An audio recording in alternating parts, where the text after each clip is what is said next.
Pour les exportateurs, c'est une question absolument cruciale. Quel sera le contexte économique aux États-Unis au cours des prochains mois? Quelles sont les perspectives? Dans une situation qu'on sait être volatile, on ne peut pas tout prévoir, mais on peut au moins déceler les grandes tendances, ce dont nous allons parler dans un instant avec Francis Généreux. Il est économiste principal au Mouvement Desjardins.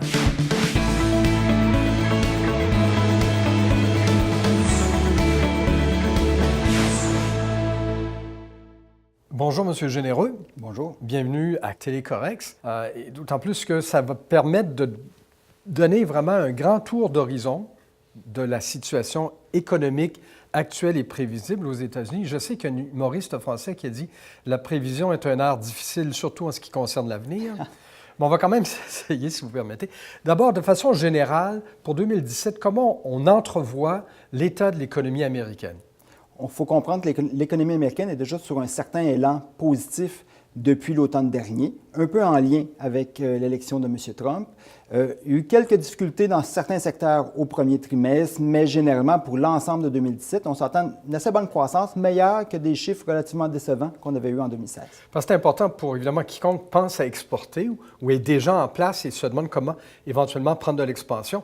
Il faut être en phase avec l'état de l'économie. C'est difficile de ramer à contre-courant. Oui, tout à fait. Et de ce côté-là, c'est encourageant. On sent que la confiance est assez bonne aux États-Unis présentement. On sent que les entreprises, en général, sont aussi assez confiantes. Donc, justement, de voir que l'économie s'accélère ou va quand même mieux en 2007, là, c'est une bonne nouvelle. C'est toujours un peu risqué, mais allons-y au niveau de la monnaie, des devises. Le dollar canadien a connu quelques difficultés début 2017. Est-ce qu'on s'attend à une remontée costaude ou il devrait rester à peu près dans ces eaux, entre 70 et 75? Non, il devrait rester à un niveau assez modeste là, pour l'ensemble de l'année. Parce qu'il faut comprendre qu'aux États-Unis, on est dans une phase de hausse de taux d'intérêt. On n'est pas encore rendu là au Canada. Et deuxièmement, les prix du pétrole n'ont pas montré d'accélération. Oui, peut-être en 2016, mais depuis 2017, il n'y a pas grand-chose de ce côté-là. Et on ne s'attend pas non plus qu'il augmente considérablement en 2017 au courant de l'année. Donc, pour le moment, pour le dollar canadien, c'est quelque chose d'assez stable aux alentours de 73 sous. Et ça veut dire que pour les exportateurs, ça demeure un avantage actuellement. Oui, tout à fait. Donc, en plus, si on profite d'une bonne croissance aux États-Unis et d'une devise faible ici, donc c'est des bons signes. Bon, maintenant, il y a toujours la question à 100 000 les sauts d'humeur de Donald Trump, qui est monsieur un peu imprévisible. Est-ce qu'on entrevoit chez Desjardins un accroissement des tensions commerciales au point où ça deviendrait périlleux pour les exportateurs? Ça reste un risque important. On ne l'entrevoit pas, on ne le met pas dans nos scénarios de base, mais c'est toujours quelque chose qui nous reste un petit peu en arrière de la tête.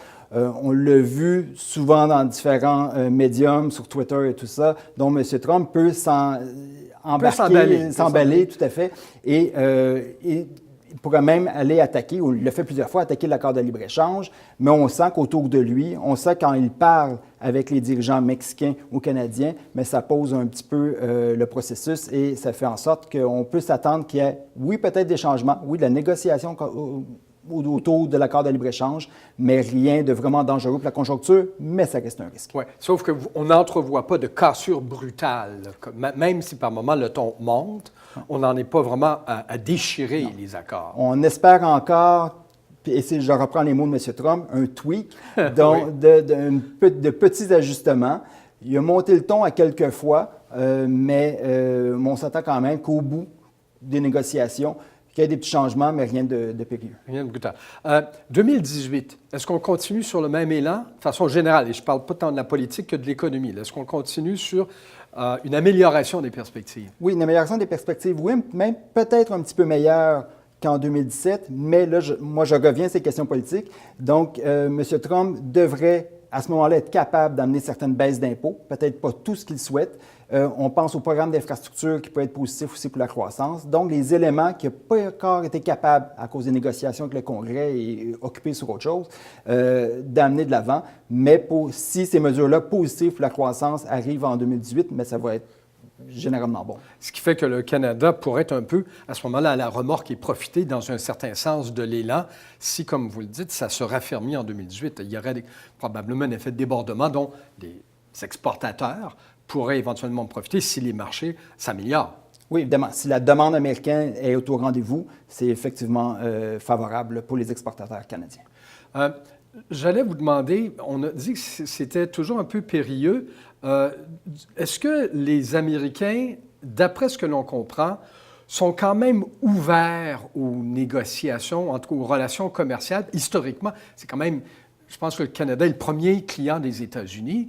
En même temps, d'ici, on exporte aux États-Unis. Est-ce qu'on peut imaginer que les tres amigos avec le Mexique, ça puisse continuer malgré ces écarts là, ponctuels? Il faut comprendre que la population, en général, est plus libre-échangiste que l'occupant maintenant de la Maison-Blanche. Donc, en général, quand on demande est-ce que vous êtes pro qu'il y ait des échanges extérieurs, oui, il y a quand même une majorité de ce côté-là. Ça marche, il y a des différences par secteur et tout ça, mais on sent quand même que ça ira à l'encontre du mood général des entreprises, des ménages et de tout le monde de casser de façon brusque là, les accords. Et surtout, je pense qu'il ne faut pas voir les États-Unis comme un bloc homogène. Il y a des différences régionales. Et dans le nord-est des États-Unis, traditionnellement, on a des relations quand même assez serrées, assez cordiales. Oui, dans le nord-est, oui, mais même pour l'ensemble des États-Unis, là, le Canada est un des principaux exportateurs pour une majorité d'États aux États-Unis. Donc, pas juste ceux collés sur nous, mais en général. Et ces États-là, les gouverneurs, les politiciens de ce côté-là, mettent aussi de la pression sur la Maison-Blanche, donc ça aide un peu la cause du Canada, mais aussi du Mexique pour d'autres États. Alors, on va vous demander, en terminant, de vous mettre dans la peau d'un exportateur, tant que faire se peut, en essayant d'imaginer quel est le contexte général et si on avance prudemment ou si on reste chez soi, si on se replie.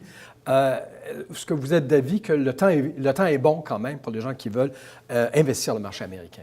Le temps est bon, oui. C'est sûr qu'il y a des craintes éventuelles, possibles, mais en général, de passer à côté d'une croissance qui peut être au rendez-vous aux États-Unis, ce serait malheureux. Donc, de regarder les opportunités de ce côté-là, ce ne sera jamais quelque chose à négliger. C'est important de le faire, mais aussi, il faut se rappeler, à cause du contexte aux États-Unis, de le garder ailleurs, de le garder plus loin, pour être aussi très intéressant. Francis Généreux du Mouvement des Jardins, merci beaucoup. Merci.